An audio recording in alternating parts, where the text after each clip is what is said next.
Comenzar la sesión van a poner las consecuencias de las alteraciones y disfunciones cardíacas relacionadas con enfermedades que afectan algunas especies de presión, que nunca contestan qué alteraciones cardíacas conocen. ¿Cómo se titula la alteración cardíaca?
qué las llamaba la atención. Yo digo hipertrofia necesariamente, según las definiciones para cada uno, dice que toda hipertrofia trae consigo que el órgano crezca, ¿sí?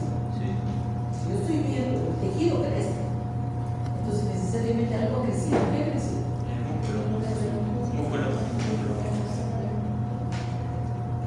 Escucho un montón de cosas, pero nada.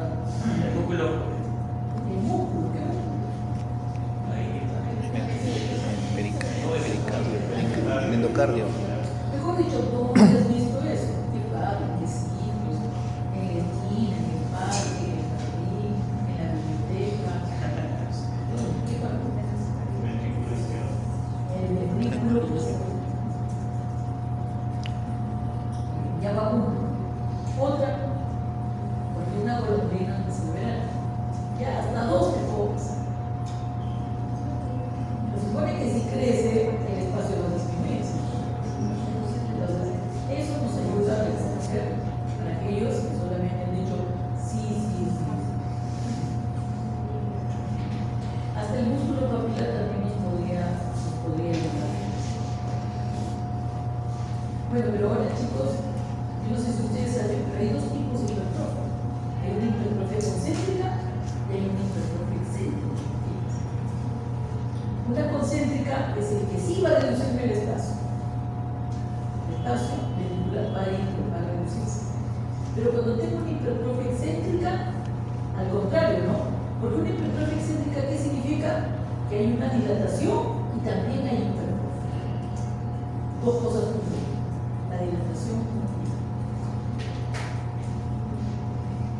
Miren, digo, voy a examinar un corazón. Miren, ponen un corazón limpiecito, ¿ah? No hay grasa. Miren, un poquito de grasa limpio, para que vean las estructuras.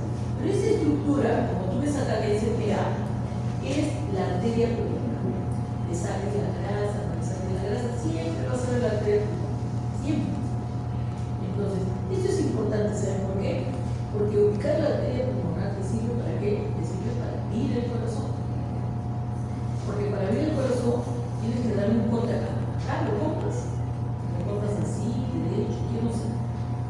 Paralelo, atravesado, lo cortas y a partir de este corte, a partir de acá, comienzas a seguir por aquí. Le das un corte acá a la arteria y comienzas a cortar. ¿Cerca de qué? De esta arteria que se llama la coronaria. Entonces comienzas acá y justo esta coincide con qué cosa, coincide con el seno interventricular. Entonces comienzas a cortar y si tú te quieres ir más para allá, te lo va a impedir el seno. No vas a poder cortar, así que corta todo el límite. Te das la vuelta y sigues cortando y por acá vas a sentir algo que no te permite cortar. ¿Por qué? Porque ya llegaste a la base del corazón y ahí se encuentra la válvula arriba. Pero tú dale más arriba. Esto se termina el corte, se levante con una tabla y puedas ver el interior del ventrículo derecho. ¿Ya? Pero lo primero que tienes que identificar es esto, ¿vale? La arteria pulmonar. Mira que la arteria pulmonar está bien hacia el lateral, porque la que está medial, la que está ahí pegadita y aquí es la arteria aorta. La arteria aorta tiene una posición izquierda, pero más tirada para el centro.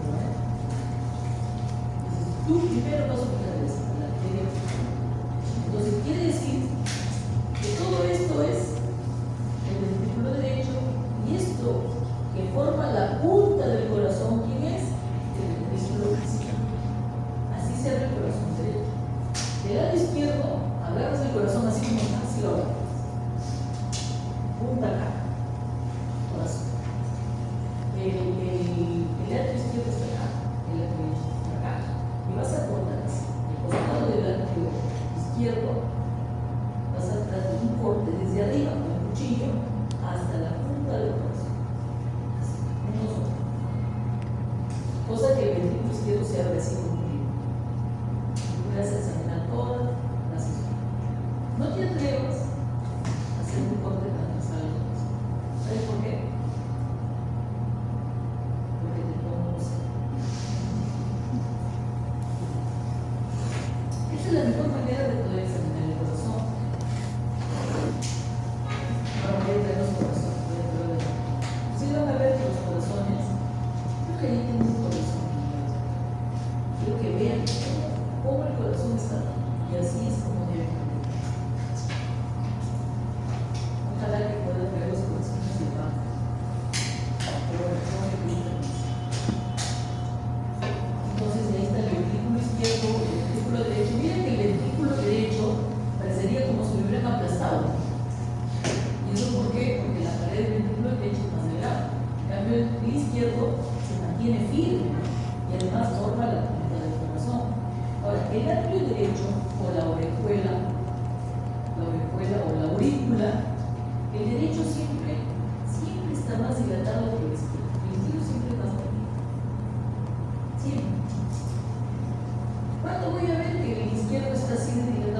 deformación anatómica del corazón.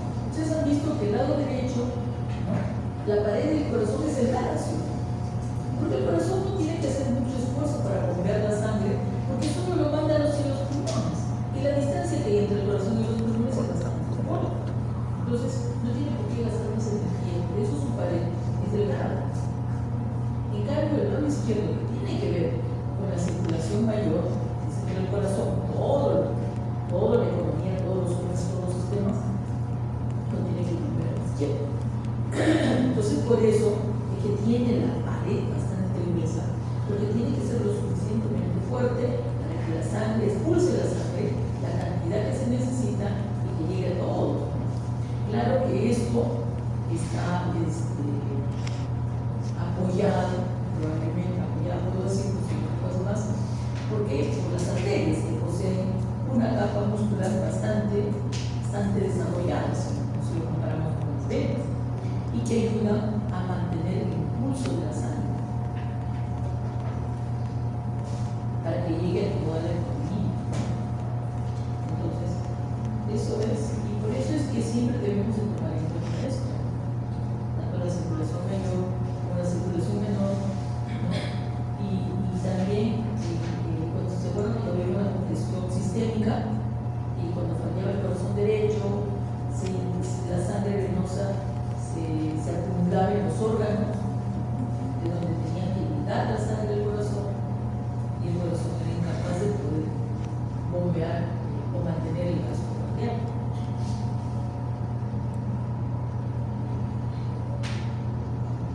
Bueno, otra cosa con respecto al corazón. Recuerden que en el corazón las venas llegan al corazón y las arterias salen del corazón. Y eso debemos de tomar en cuenta. Y además también el lado derecho maneja qué cosa, maneja o circula la sangre desoxigenada, y el lado izquierdo pues ya circula la sangre oxigenada.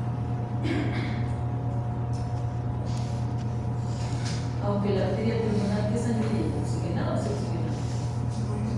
No oxigenado. ¿De qué lado está la arteria pulmonar? ¿La derecha o la derecha? Derecho. ¿Qué sangre lleva? Oxigenado. Desoxigenada. Ahora, mira, la sangre viene atrio, baja el ventrículo, y del ventrículo sale por la arteria hacia el pulmón, donde hay sangre desoxigenada. En el pulmón se hace el intercambio gaseoso y llega la sangre oxigenada a través de las venas pulmonares, y a pesar de que es vena, llega la sangre oxigenada. Y luego pasa al ventrículo desde la válvula, y luego acomoda la economía. Ahora, las arterias son las únicas que poseen válvulas. Las arterias mayores, la arteria aorta, las venas no poseen válvulas. Quiere decir que las venas, tanto las venas cavas como las venas pulmonares, constantemente está llegando la sangre, siempre. Así la válvula atrioventricular esté abierta o esté cerrada, siempre llega sangre. Siempre.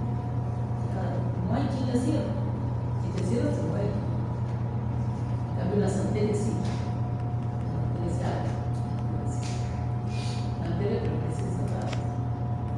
Tiene que ver algo, el volumen, la presión, que venzan esa fuerza, que venzan la presión del otro lado para que pueda abrir las. Entonces, hay que tomar en cuenta el gasto cardíaco. Creo que todos nosotros ya sabemos que es un gasto cardíaco, ya pasamos fisiología, que es el volumen de sangre en una unidad de tiempo que tiene que bombear el corazón. Pues es una función de los latidos por minuto, que es la frecuencia cardíaca, y el volumen es detectado por cada latido, que es el volumen sistólico. Entonces, la frecuencia cardíaca y el volumen sistólico están regulados. Estos están regulados por el sistema nervioso autónomo y también por mecanismos intrínsecos del sistema cardiovascular. El sistema de conducción. ¿Por sistema de conducción. O donde aquí este sistema de conducción es el que genera su propio estímulo para que se pueda controlar el corazón. El principal es el nódulo sinoauricular, que se encuentra cerca de la vena. Y bueno, el segundo es este, que es el nódulo auriculoventricular. Luego pasa esta rama que es el haz de His, y luego las fibras de Purkinje, que se pueden ver. Ahora vamos a ver las plantas del corazón, que se pueden ubicar de las fibras de Purkinje, que son unas fibras modificadas, que tienen un citoplasma bastante alto, pero que se pueden distinguir. Recuerden que este sistema de conducción sirve porque el corazón tiene que contraerse como una sola unidad. Todo se controla. Primero se contrae el átomo, que contribuye un 20% del volumen de la sangre, y luego ya, bueno, todo el volumen tiene que ser expulsado. Hay una falla en el nódulo principal, que es el nódulo sinusal. El siguiente nódulo puede, si falla ese y ya no puede generar el estímulo, el siguiente nódulo puede asumir ese cargo. Pero dice, con una disminución de la velocidad que es muy pequeña, pero sin embargo el corazón puede seguir funcionando. El problema es cuando este se daña. Si este se daña, ni el haz de His ni la fibra de Purkinje van a ser capaces de poder generar su propio estímulo. Y ahí sí, cosa es grave. Bueno, otro término que debemos de recordar es la compensación cardíaca. Esta compensación cardíaca nos dice que son cambios anatómicos y funcionales y humorales que tratan de ¿qué? Tratan de mantener el azúcar.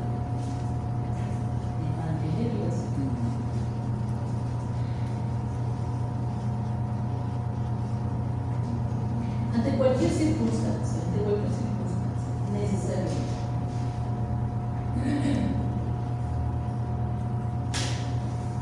Ante una disminución patológica de la función sistólica, ante cualquier percance, cualquier alteración, necesariamente tiene que hacer. Y estos mecanismos son tres. Unos están dentro de lo que se dice la respuesta cardíaca intrínseca, que el corazón se encarga de hacerlo, y una respuesta sistémica, que son los reflejos mecanismos de reflejos neuronales, para mantener el gasto cardíaco y la presión cardíaca. En lo que se refiere a la respuesta cardíaca intrínseca, tenemos la dilatación, el cual el corazón hace uso de su elasticidad, que se estira, cuando se estira se dilata para incrementar ¿qué cosa? La fuerza de eyección. Es como la onda, ¿no? Tú alguna vez has manejado una onda y así nunca has manejado, agarras una liga, un papelito y tirarlo. Entonces, tú quieres que le llegue, por ejemplo, a Torres, tienes que agarrar la liga y tienes que estirarlo o no tienes que estirarlo. Pues si quiero que le caiga acá nomás, ya no estiro mucho y le caigo en la cara. Pero si quiero que a Torres le caiga toda la cara, tengo que estirar la liga y además tengo que tener puntería, ¿sí o no? Cosa que no la tengo. Bien. Entonces, el corazón hace lo mismo. Cuando hay alguna patología, alguna alteración en el cual tiene que incrementar la fuerza de traslación, lo que hace uso es justamente de su elasticidad, por lo que conocemos como la ley de Franz-Starling, que cuando hace uso de la elasticidad, pues incrementa la fuerza de la elección. Y además también el hecho de dilatarse también nos dice qué cosa, que va a incrementar también el volumen. Y la hipertrofia también es un mecanismo efectivo. Es más efectivo de todo. Pero ¿saben cuál es el problema con respecto a la hipertrofia? Que La hipertrofia no es rápida, la dilatación se da al toque, pero la hipertrofia demora semanas para que se pueda instalar. Esta sí incrementa la fuerza de la reproducción, que no hay izquierda, pero hay que esperar. Por eso dice, la primera es una respuesta inmediata y la segunda es lenta, la hipertrofia, pero en cuanto a la respuesta sistémica, tenemos la taquicardia. Imagínense, ¿no? Para tratar de mantener el gasto cardíaco normal, o sea, y puede ser, el corazón puede hacer uso de esta taquicardia y aumentar 5 veces su frecuencia para mantener el gasto. La respuesta es inmediata, pero tampoco no puede ser sostenida. Imagínate que tiene una taquicardia larga, te mueres. Porque si aumenta más de 5, ¿qué sucede? Si aumenta más de 5 veces la frecuencia, ¿qué pasaría? Que ya no habría espacio, no habría cosa, el tiempo para el llenado ventricular. Entonces, si se mantiene, si hace más corto, aumenta más, ya no va a haber tiempo de llenado ventricular. Y si no hay llenado ventricular, ¿qué va a expulsar de sangre del corazón? No lo va a haber. Así como la taquicardia tiene un control y solamente puede ser 5 veces, lo mismo habrá para la dilatación y lo mismo habrá para la. Si la dilatación se da mucho más, que lleva a la pérdida de la elasticidad del cardio o de los músculos, ¿qué va a suceder? Que se van a lesionar. Si se estira más, si yo estiro más la liga, ¿qué pasa con la liga? ¿Se rompe o no se rompe? Igual va a pasar en el músculo. Entonces, hay un límite para la dilatación. Si esta dilatación se sobrepasa este límite, hay cosa, lesión de los miocitos. ¿Y en qué se convierte el corazón? En una bolsa de sangre, incapaz de poder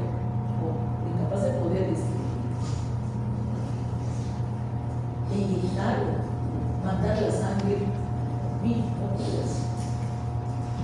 No puede ser.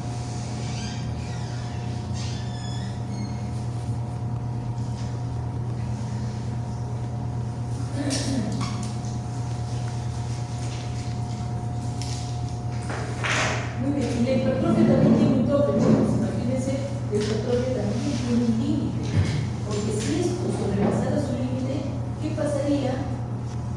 Que invadiría qué cosa, el intersticio o su, ¿cómo se llama? El estroma que llega a través de los vasos sanguíneos. O sea, comenzaría qué cosa, a comprimir los vasos sanguíneos. Y un órgano hipertrofiado necesita mayor cantidad de qué cosa, de oxígeno y de nutrientes. Entonces, ya no sería algo común. Bueno, pero también nos habla de una descompensación cardíaca. ¿Qué significa una descompensación cardíaca? Una descompensación cardíaca, ¿qué será? Será aquella en la cual se hace uso de los mecanismos de compensación, pero no son suficientes para mantener el gasto cardíaco y la presión. O sea, voy a tener mi dilatación, voy a tener mi hipertrofia, voy a tener mi taquicardia, pero aún así no puedo mantener el gasto cardíaco. Eso es una descompensación. Y nos dice, mire, y aquí comienza la hipertrofia. Dice, bueno, la hipertrofia, hablemos de la hipertrofia. Cuando los ventrículos son sometidos a una sobrecarga de presión, entonces, ¿qué va a suceder? Se incrementa qué cosa? La poscarga. Estamos hablando de sobrecarga de presión. Entonces, se incrementa la poscarga. Entonces, el ventrículo va a presentar una hipertrofia de presión. ¿Y eso qué cosa es? Una hipertrofia de tipo con disminución del diámetro del espacio ventricular. Cuando los ventrículos soportan una sobrecarga de volumen, incrementa qué cosa? La precardia. Entonces van a presentar una hipertrofia acompañada de dilatación. ¿Y cómo se le llama ello? Hipertrofia excéntrica. Un aumento del diámetro del espacio ventricular.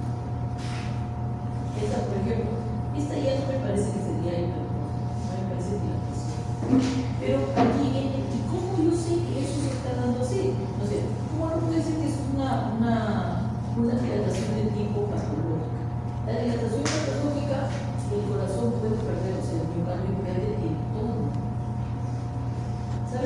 son? Tonalidad. El tono es una de las características del corazón que tiene para controlar los movimientos, creo. Color, coloración. Tonicidad, tono ¿Se usa el tono? constante, tonicidad, Mantiene su consistencia y su forma. Porque si hay una dilatación patológica en el cual el corazón, la dilatación patológica quiere decir que hay daño del miocardio, ¿sí? Y el corazón se vuelve como si fuera un globo desinflado si le sacas la sangre. Se no mantiene el tono. Acá todavía mantiene el tono, mantiene los espacios, ahí nadie los está tocando. Mantiene su consistencia y mantiene el tono. Si se sobrepasa la dilatación y es patológica, esto se, ¿cómo diría? Como un globo desinflado, que se deforma y no puede mantenerse. Bueno, y esta es una hipertrofia adicional. Para mí esta parece más excéntrica, porque la concéntrica disminuye bastante. Al revés no es. No es al revés. Excéntrica abajo, perdón, concéntrica abajo y excéntrica arriba. A mí me parece.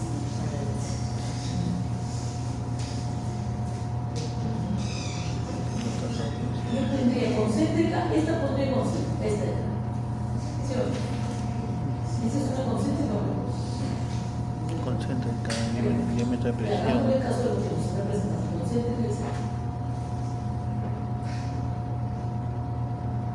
Para no entrar en Se aumenta. mecanismo de disfunción cardiovascular patofisiológica. Falla en la bomba. Cambio, falla en la contractilidad.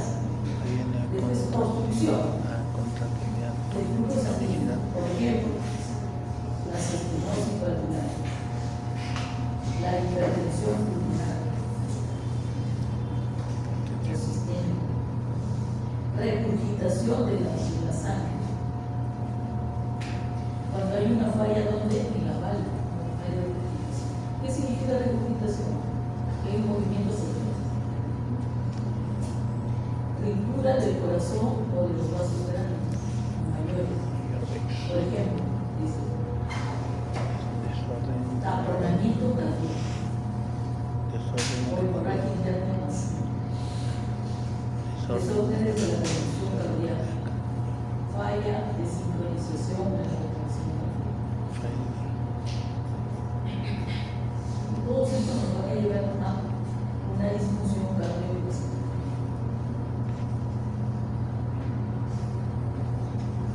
Eso está en el sacro.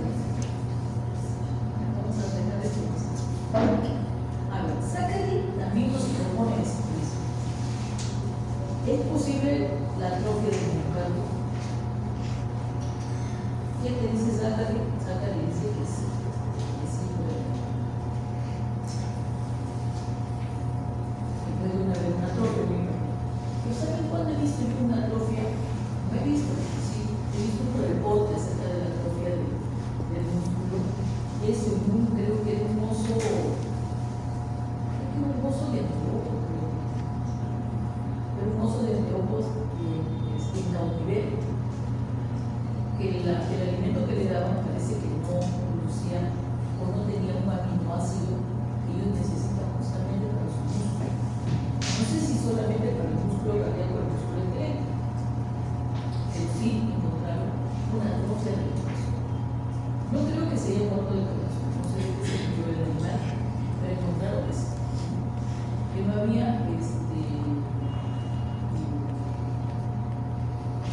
la presencia de un aminoácido que era necesario para el desarrollo y el mantenimiento del músculo. Pero bueno, eso es un caso bien aislado. A mí me sorprendió bastante. Y ahorita me estaba acordando de la situación. Entonces, la hipertrofia es bastante común. Tanto fisiológica como patológica. Y como ejemplo, hay un ejemplo clásico que es la altura. Entonces, si tú te vas a la altura o si tú vas a un animal de altura y lo dejas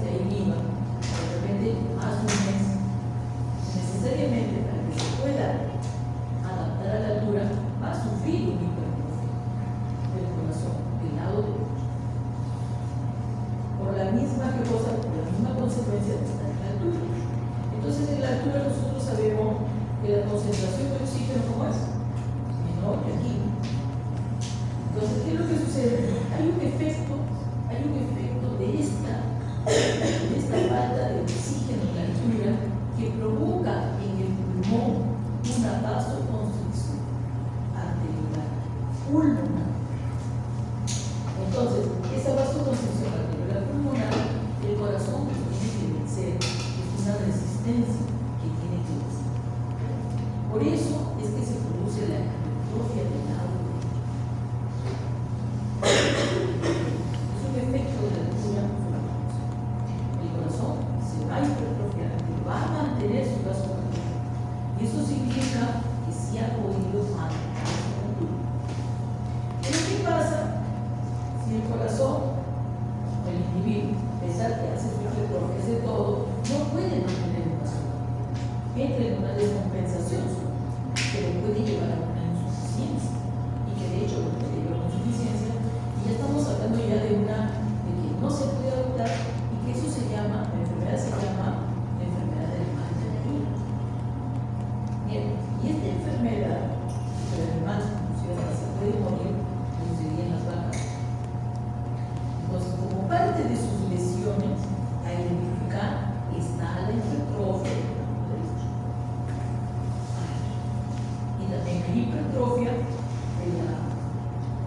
de la capa muscular de las arterias del pulmón. ¿Ustedes han visto el pulmón del cuello? ¿Alguien ha visto el pulmón del cuello? Nadie.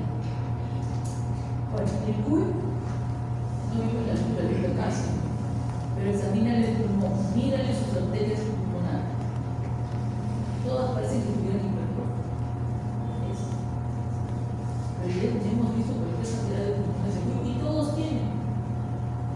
Ahora, lo que falta saber es por qué. Y yo creo, yo sospecho de que esto debe ser como un mecanismo de protección que utiliza el cuerpo para guardar la integridad de sus pulmones. ¿Por qué? Porque si ustedes hacen una comparación de la capacidad abdominal y la capacidad torácica, ¿cómo es el espacio abdominal con respecto a la torácica? 3 a 1. Suponte que el tórax sea 1. ¿Cuánto es el abdomen? 3, 4, 3. ¿5? Ahora, después de eso, añádele esta gestación. Por eso es que hay muchos problemas de hembras que ya tienen mayor camada. O sea, las hembras pueden soportar hasta la tercera camada, y la tercera ya es bastante. Porque a partir de la cuarta, la hembra comienza a experimentar cambios o inclusive puede llegar a morir en el parto. Yo supongo que yo sí sospecho de que sea un mecanismo protector, ¿no?, del cuerpo con respecto a su pulmón, para que este abdomen que se llena y presiona, porque tiene un cielo bien desarrollado, se llena, sí, pero está lleno, nunca está vacío, y que presiona pues al diafragma. Y si presiona el diafragma, pobre su circulación. Por eso es que tiene esta medida protectiva de tener una capa muscular de las arterias bien desarrollada. Por más presión que le hagan, como tiene una capa muscular bien desarrollada, pues ellas no van a ceder a la presión. Claro. Yo supongo que debe ser eso. Ojalá que alguien le haga su tesis y haga eso. Le voy a dar un 30. Si sigo vivo. Bien, y acá nos ponen algunas lesiones subletales, ¿no?, en el biográfico. Nos dice la lipofuchina. ¿Se acuerdan de la lipofuchina o lipofuscina? Es el método de envejecimiento. Puede haber degeneración grasa. Entonces, esto no le produce ninguna alteración. Probablemente un poquito, todo depende también de la cantidad, pero aún así. Y luego vienen ya las lesiones, como es la miocitolisis, la lisis de la fibra muscular, el cardiomiyocito, y una degeneración vascular. Pero yo nunca he visto una degeneración vascular en el corazón. Es bien difícil. Es bien difícil. Salvo que sea muy extremo. Bueno, y acá están las anomalías cardiovasculares en los animales.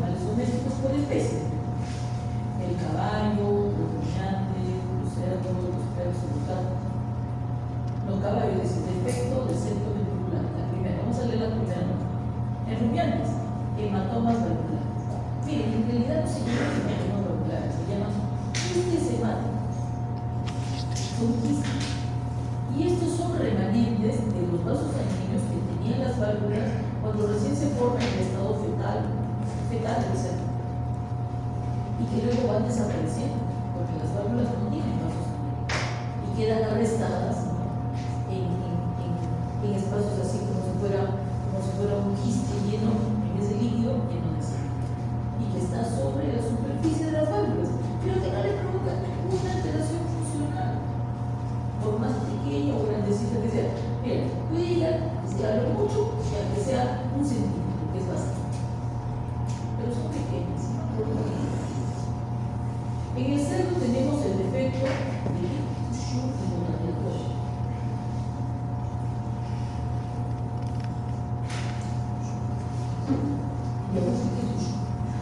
Perros, dice conducto arterioso patente o permeable, o sea, la comunicación que hay entre las arterias. Y en los gatos, igual que en los cerdos.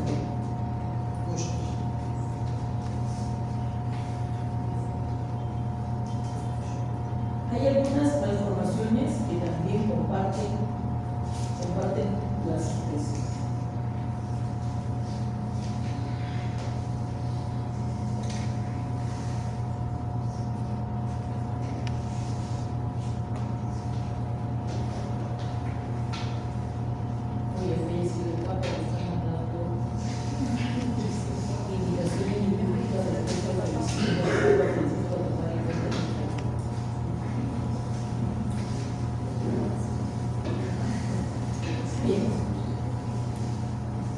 Las insuficiencias cardíacas. Hemos hablado de la compensación, de la descompensación que nos puede llevar a una insuficiencia cardíaca.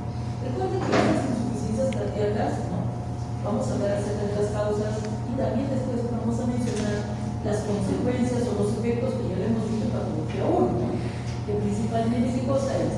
La congestión de tipo sistémico. Ahora, con respecto a la causa, comenzando por el lado izquierdo, nos dice que la causa puede estar en el miocardio y en las válvulas, ¿no? En el miocardio, todo lo que concierne de cosa a las alteraciones que pueden presentar el miocardio, pueden ser degenerativas, inflamatorias, y las neoplasias, que son bien raras. Las neoplasias, o sea, las neoplasias primarias son bastante. Lo que sí se puede presentar de repente son las metastásicas, pero también las metastásicas, sí. Pero también las metastásicas de neoplasias, que a veces son bastante comunes para la especie. Bueno, y las válvulas. Ahora nos dicen, las válvulas, la patología de las válvulas puede ser la estenosis, que es la disminución de la luz, o la insuficiencia, que es que no cierran bien. Y si no cierran bien, ya sabemos cuál es la consecuencia, la recurrencia.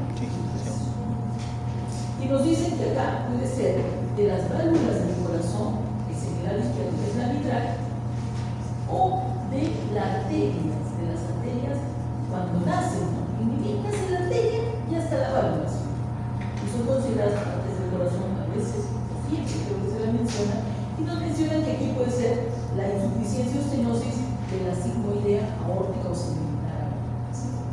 Eso es considerado bien para la izquierda. Ahora vamos a ver a la derecha. Miren lo que hay a la derecha. Tomando en consideración que no nos olvidemos que el lado derecho, la pared del lado derecho del corazón es delgada. ¿Entendido? Entonces vamos al lado derecho.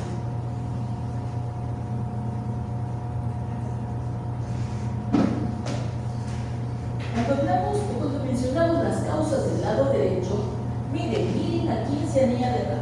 Aquí está el miocardio y aquí están las válvulas, igual que en el izquierdo, al pulmón y al pericardio, en el lado derecho. Y que tiene mucho que ver, está relacionado con qué? Por el grosor de la pared del lado derecho.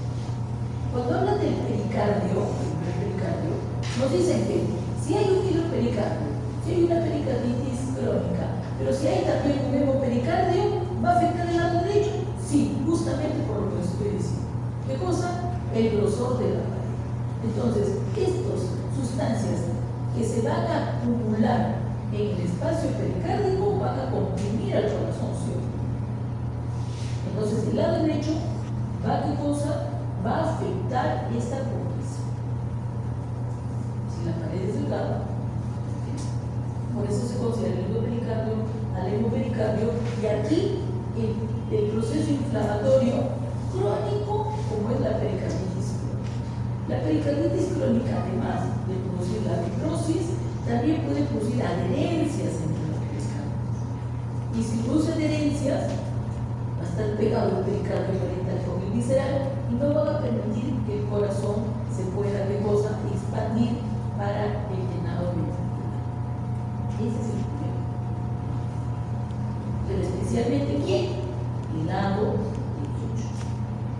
Los pulmones, miren, los pulmones pueden afectar el lado derecho del corazón, sí. Estamos diciendo, ¿no? En la altura hay una vasoconstricción, ¿sí? Que crea una resistencia y el lado derecho tiene que vencer la resistencia con una hipertrofia. Ahora, la congestión pasiva, miren, la congestión pasiva pulmonar, que puede ser aguda, puede ser crónica, pero más crónica que aguda.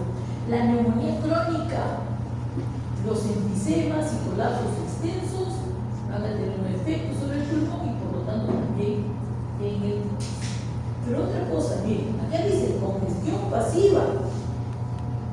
Y ahí al costadito entre paréntesis, ¿qué dice? ICC. Entonces quiere decir que esta congestión pasiva es producida por la insuficiencia cardíaca congestiva izquierda. Entonces, una insuficiencia cardíaca congestiva izquierda me llevará a una ICC derecha, ahí no está diciendo. Pero una ICC derecha me llevará a una ICC izquierda, no. Así que no te marees por un juego de palabras en el examen. Entonces yo he avisado, yo he revisado con una parte, pero si te olvidas, me has hecho eso. Más no puedo hacer. Bien. Entonces acá, ¿qué órganos están afectados por una ICC derecha? ¿Derecha? Izquierda. No te tiro mi comida.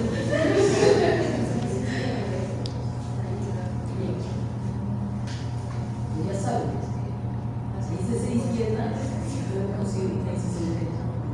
ICC derecha, puedo conseguir una ICC izquierda. Bien, entonces, vamos a ver ahora acerca de algunos defectos del corazón, o sea, malformaciones del corazón. Y hemos visto que en algunos casos, puede ser en algunas especies, que las consecuencias de estos defectos del corazón pueden llevarnos a unos cortocircuitos que también llamados CHUNS, o lo que saben de chance, de cortocircuitos que van a ir de izquierda a derecha. O sea, que siguen, vamos a decir, la dirección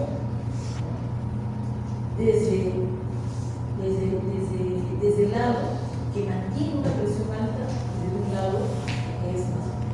Entonces, si decimos que el corazón, el lado izquierdo del corazón, es el que tiene mayor, ¿no?, grosor, su pared, y tiene que mandar a toda la economía, necesariamente el lado izquierdo siempre maneja una presión mucho más alta que el lado derecho, ¿sí? Entonces, cuando hay unos defectos en el corazón, que generalmente a los defectos, ¿qué son los defectos? Son las comunicaciones entre las arterias, que puede ser la comunicación entre ventrículos o que puede ser la comunicación entre arterias. Entonces, por esos defectos, por esos agujeros, la sangre va a circular, pero va a circular en dirección de mayor a menor. ¿El mayor que no tiene? El menor. Entonces, por esos defectos, la sangre siempre va a ir de izquierda a derecha, siempre. Así sea, defecto del atrio, defecto del ventrículo, o también el ducto arterioso, que es la comunicación entre la arteria aorta y la arteria pulmonar. Siempre va de aorta a pulmonar. ¿Cuáles son esos casos? Y otra cosa más, además del cortocircuito de izquierda nos dicen que esto produce una cianosis tardía. Ahora, ¿por qué dicen que hay una cianosis tardía? Estos individuos cuando nacen, nuestros pacientes cuando nacen, no tienen cianosis, pero puede ser que con el tiempo le lleguen a. ¿Cuándo será eso? Cuando esa dirección cambia, cuando ya no sea de izquierda a derecha, sino sea de derecha a izquierda. ¿Y cuándo va a suceder eso? ¿Cuándo va a suceder eso? ¿Saben cuándo va a suceder? O sea, ¿cuándo va a suceder que la presión del lado derecho sea mayor al lado izquierdo? Cuando este volumen de sangre ejerza presión con el tiempo, ahí puede cambiar la dirección. Si este lado derecho de tanta sangre que recibe eleva su presión y supera el lado izquierdo, entonces cambia de derecha a izquierda, quiere decir que sangre desoxigenada va a pasar a la circulación. ¿Cómo se va a ver el individuo?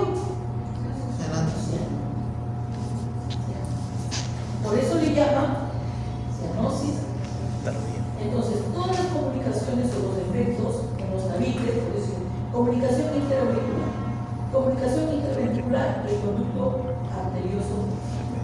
En esos tres, es posible que se produzca una cianosis de tipo tardía. Pero así como hay una cianosis de tipo tardía, habrá también una cianosis de tipo temprana. ¿Eso qué quiere decir? El individuo, el paciente que nace con estos defectos, desde que nace es cianótico. Desde que nace es cianótico. Por eso le llaman cianosis temprana, o también CHU, cortocircuito de derecha a izquierda. ¿Cuáles son esos efectos que producen esto? La tetralogía de valor. ¿De acuerdo a la tetralogía de valor? Tetra el 4. Tiene 4 defectos. Primer defecto. El primer defecto es la comunicación entre los ventrículos. Defecto interventivo. Segundo, la dextraposición de la aorta. Quiere decir que la aorta, en vez de salir al lado izquierdo, se pone más al lado derecho. Pero ¿saben a dónde todavía se ubica la aorta? Tiene una ubicación bien caprichosa.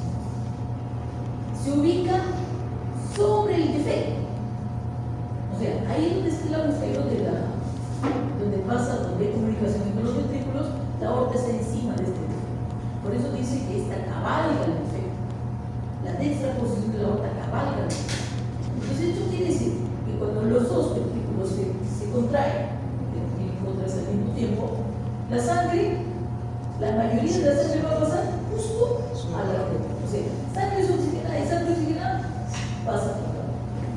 Y por eso el individuo está. Nos dice, otra malformación donde voy a encontrar una cianosis temprana es la transposición de las grandes arterias. ¿Y eso qué significa? Significa que la arteria aorta sale del lado derecho y la arteria pulmonar sale del lado izquierdo. Nunca he visto.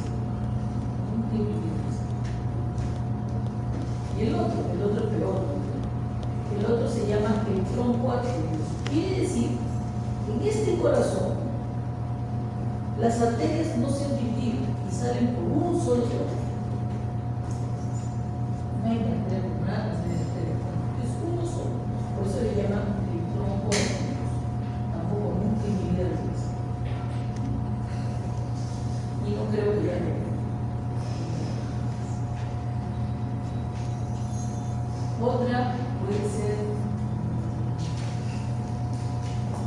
el complejo de Ensmeyer, creo que también es cianosis temprana. El complejo de Ensmeyer es como una tetralogía de valor, pero ¿sabe qué le falta a la faltaban dos más. La otra es la estenosis de la arteria pulmonar, de la válvula de la arteria pulmonar. Y la cuarta, la hipertrofia del ventrículo derecho. Esa no. El defecto del tabique interventricular, la dextraposición de la aorta hasta el cabalgamiento, la estenosis de la arteria pulmonar y la hipertrofia de la aorta. El complejo de Ensmeyer le falta uno, no es tres. ¿Qué le falta? La hipertrofia del ventrículo. Perdón.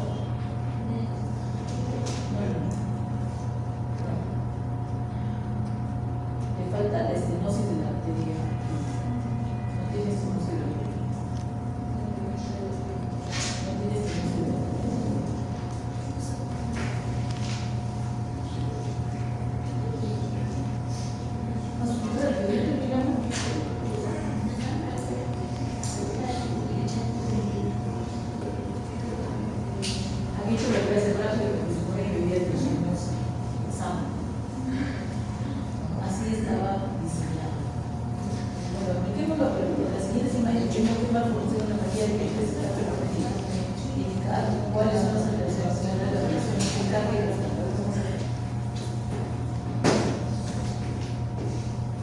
es el anterior. Y este tubito está traspasando de cosa el tabique.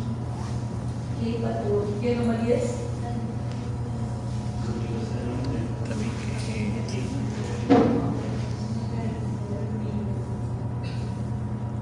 Contraposición de la otra. A mí me parece que la acepta aquí. Mira, porque mira, justo en el defecto está la tabla. Ahí está, por eso tiene que dar la oportunidad. Lo que no vemos es el estenosis de la arteria pulmonar. Hay un hijo que no sé si este es el lado de creo que ese es el a ver, ¿se acuerdan? Es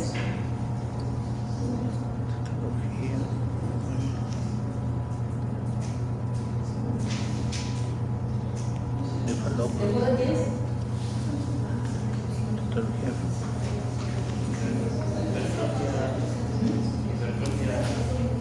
¿Cómo? No, pues es el corazón. Es el corazón, está fuera del cuerpo. Está fuera del cuerpo. ¿Cómo se llama? No, es una malformación. ¿Cómo se llama? ¿Cómo se llama?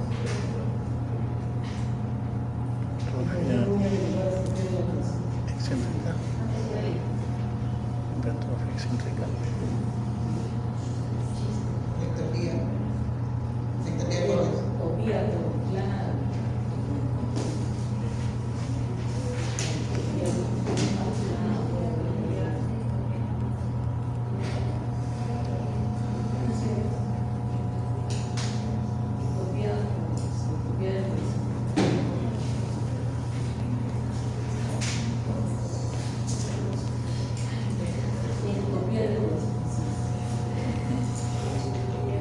Tiene cortis. Cuando está fuera de la A ver, cabeza. dice, la ICC, tanto derecha como izquierda, ¿cómo puede sobrevivir el paciente hasta un proceso clínico?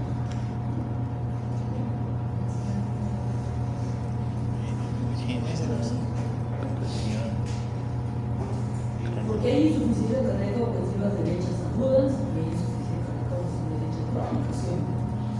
Por eso yo tengo un hígado que es derecho, tengo un hígado con congestión aguda, pero aguda y crónica, ¿sí? Y también tengo una congestión pulmonar aguda y una congestión pulmonar crónica. Entonces, ¿cómo puede sobrevivir el paciente a este proceso? Soporte de oxígeno. Soporte de oxígeno. ¿Qué? Soporte de oxígeno. Soporte de oxígeno.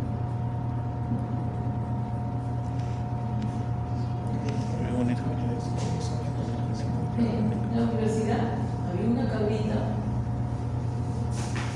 que según la experta en cabras, la doctora Irma Celis, que es una gran profesora, ella estudiaba maestría en hasta doctorado, creo que ella es maestra. Yo le decía que era la nefróloga. Sí, se veía bastante.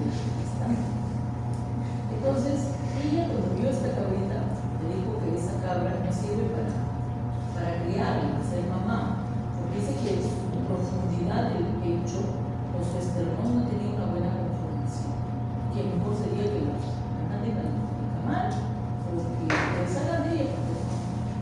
Bueno, nunca se hicieron de la cabrita y la cabrita se puso y la cabrita entró en gestación.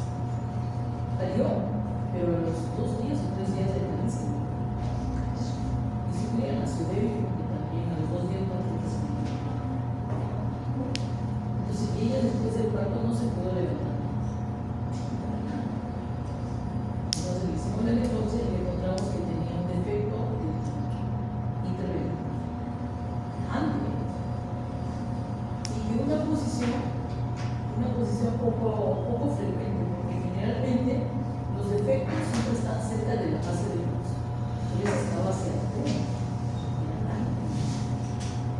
Y entonces, pues, ella ha podido sobrevivir desde que nació, desde el defecto, y ha podido vivir.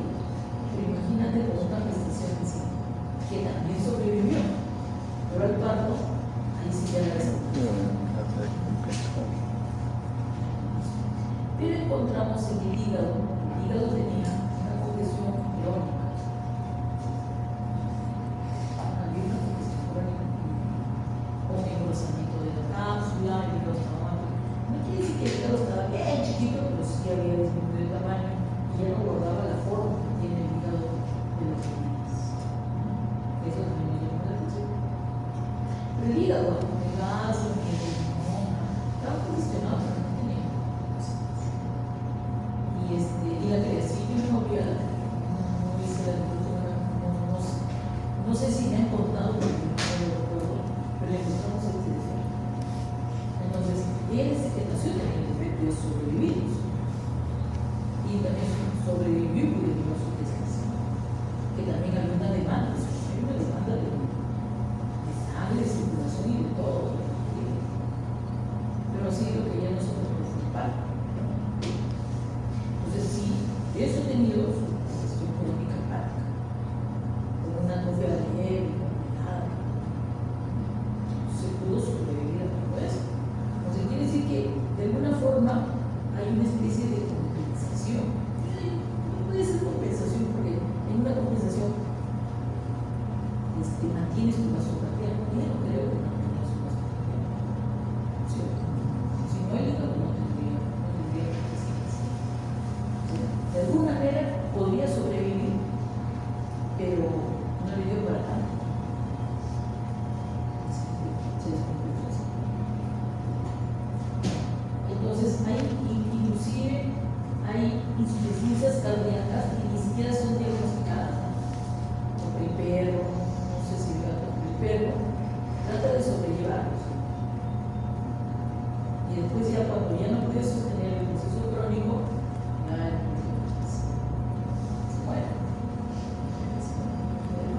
y cuando le diagnostica, ya tiene todo está crónico, ya tiene una insuficiencia, una congestión crónica hepática, o de repente pulmonar también.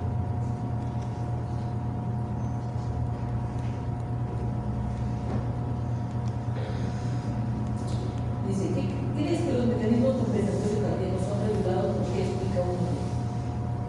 Bueno, yo lo conoce y ya búsquense la explicación.